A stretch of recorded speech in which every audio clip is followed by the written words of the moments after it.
O homem é contador e foi preso hoje pela Polícia Federal no escritório onde trabalhava. As investigações indicam para crimes relacionados à fraude no INSS. Em novembro de 2017, a prisão de Elber Fabrício Mendes Oliveira foi notícia. O nome da operação é Viúvo Negro. Junto com a segunda esposa, Elber foi preso por fraudar o INSS. O casal se passava por outras pessoas para receber 4 benefícios. E causou um prejuízo aos cofres públicos de mais de 2 milhões de reais.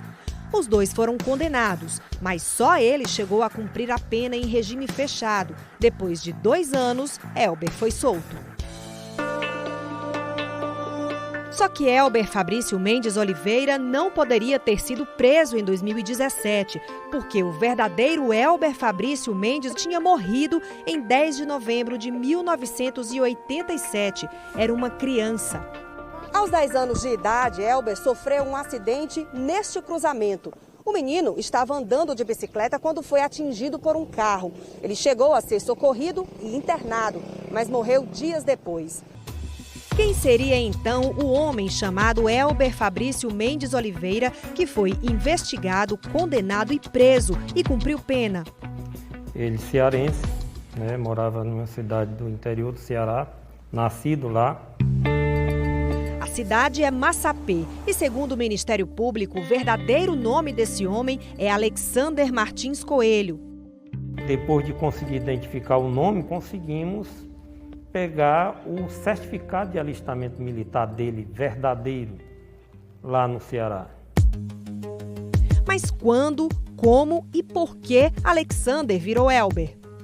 Teve problemas com a justiça cearense, lá por uma questão de um estelionato, segundo o depoimento dele, encontrou como solução forjar a própria morte dele. Para forjar a própria morte, Alexander, que é advogado e contador, conseguiu emitir sua certidão de óbito. O dia do falecimento fake, 24 de julho de 2004. O local, o município de Pentecoste, Ceará. A fraude incluiu até o local do suposto enterro. Mas o cemitério de Pentecoste não tem lápide nem registro de alguém chamado Alexander Martins Coelho. E no campo da certidão, que deveria informar que médico atestou o óbito, está escrito 2 pessoas idôneas. Por lei, a identidade das pessoas idôneas fica registrada no cartório, mas não é inserida na certidão. Quem pediu a certidão de óbito foi Francisca Geandra Gomes, a primeira esposa de Alexander. E a partir daí ele conseguiu o benefício no INSS, passando a esposa dele a figurar como beneficiária.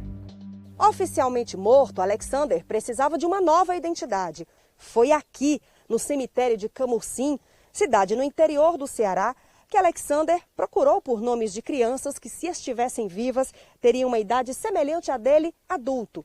Foi assim que ele assumiu a identidade de Elber Fabrício Mendes, sepultado neste túmulo, nome com o qual ele viveria pelos próximos 17 anos. Inclusive, se formando como contador, com esse nome que ele passou a usar. Para conseguir viver usando a identidade do falecido Elber, Alexander primeiro pediu uma segunda via da certidão de nascimento do menino no cartório de Camocim. A Lei de Registros Públicos, que é de 1973, ela estabelece que qualquer pessoa pode solicitar a certidão em relação a um registro de nascimento, casamento e óbito. Com a segunda via da certidão de nascimento de Elber, Alexander conseguiu expedir em órgãos oficiais de outros estados carteira de identidade, de trabalho, certidão de casamento e passaporte, tudo em nome do falecido Elber. Ou seja, dados verdadeiros usados para criar uma identidade falsa. Todas as identidades era ele mesmo que tirava com a própria digital. Assim, os dados de Elber tinham o dedo de Alexander.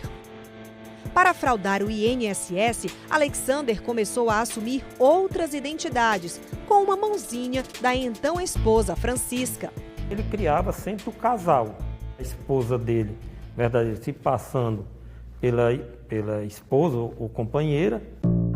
Ele passou a contribuir para o INSS usando o nome de Francisco Vilmar Marques Arruda.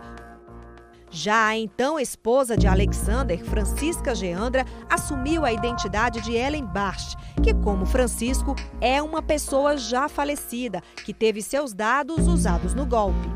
Alexander forjou no papel o casamento de Ellen e Francisco, com a data de dia 31 de março de 2006. Do casamento forjado, nasceu uma filha de papel, Maria Helena Barst Arruda, nascida em 23 de julho de 2004, em Massapê, Ceará. Aqueles documentos, embora materialmente verdadeiros, eles eram falsos, né? Ideologicamente falsos. Aí, em junho de 2006, os golpistas usaram a certidão de óbito de Francisco para pedir ao INSS benefício para a falsa Ellen e Maria Helena, a filha de papel. Apenas com essa fraude, durante 14 anos, Alexander e Francisca receberam mais de R$500 mil de dinheiro da Previdência. Alexander passou quase 17 anos assumindo identidades e fraudando benefícios do INSS. Segundo as investigações, ele conseguiu ter pelo menos 8 benefícios fraudulentos, que deram prejuízo de mais de R$4 milhões no dinheiro dos contribuintes. Infelizmente, há algumas fragilidades que nós temos buscado, né, com softwares de inteligência artificial, cada vez mais procurar identificar os indícios e buscar conter as fraudes. Alexander tirava documentos das pessoas em diversas cidades. Em Sobral, no Ceará, por exemplo, a Polícia Federal descobriu que ele registrou pelo menos 2 atestados de óbito.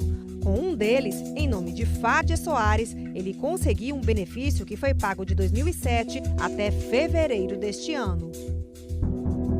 A certidão de óbito de Fádia, tirada por Alexander, diz que ela morreu em 20 de fevereiro de 2007 e está enterrada no cemitério Boa Vista, em Sobral, no Ceará. Mas a reportagem do Fantástico descobriu em Araguaína, interior do Tocantins, o verdadeiro túmulo dela. Apenas com um benefício fraudulento no nome de Fádia, Alexander desviou da União R$127 mil. Nós não podemos, em hipótese alguma, imputar qualquer falha a servidores públicos do INSS, porque os documentos todos eram materialmente verdadeiros. Então fica muito difícil observar qualquer tipo de falha ali, né? No mesmo cemitério em que Fádia está enterrada, também encontramos o túmulo de Ellen Barst, que teve os dados usados pelos golpistas numa certidão de casamento e em outra de nascimento. A irmã da verdadeira Ellen desabafa. Eu estou confusa com isso, sabe? É alguma coisa que a gente não consegue nem expressar o que a gente sente. No início de maio, o Ministério Público Federal denunciou Alexander Martins Coelho e a primeira esposa dele, Francisca Geandra, à Justiça.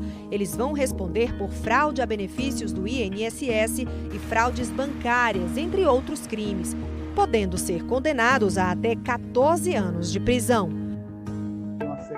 Para o presidente do INSS, tudo seria diferente se o órgão tivesse acesso a todos os dados de uma pessoa e não apenas aos documentos exigidos na concessão de benefícios. Se nós tivéssemos todo o estoque de registros antigos, de nascimento, casamento e óbito, nós evitaríamos essas fraudes, porque quando alguém tentasse renascer com alguém que já faleceu há muitos anos atrás, nós teríamos essa informação e impediríamos o benefício fraudulento. A diretora de uma associação que representa os cartórios de registros de pessoas diz que o necessário é a implantação da Lei 13.444, que já foi aprovada. A lei determina a criação de uma identificação nacional que uniria todas as informações de uma pessoa, incluindo, entre outras, as impressões digitais. Estabelece que o registrador civil que coleta os dados biográficos, faz o registro de nascimento, casamento e óbito, também fosse aquele que colocasse os dados biométricos, as informações biométricas, porque ele faria a checagem direta. Por nota, o Conselho Nacional de Justiça, o CNJ, o órgão responsável pela fiscalização dos cartórios do país, diz que tem atuado sempre com a intenção de aprimorar a qualidade dos serviços prestados e esclarece que, ao tomar conhecimento do que foi revelado pela reportagem, vai analisar medidas para evitar que fraudes como essas se repitam. O Fantástico questionou o Tribunal de Justiça do Ceará sobre o processo de estelionato contra Alexander, que foi arquivado por conta da sua suposta morte, para saber o que será feito.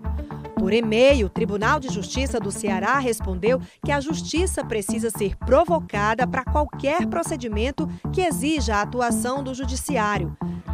Tentamos falar com Alexander e com o advogado dele, mas não tivemos retorno. Não conseguimos contato com Francisca nem com a defesa dela.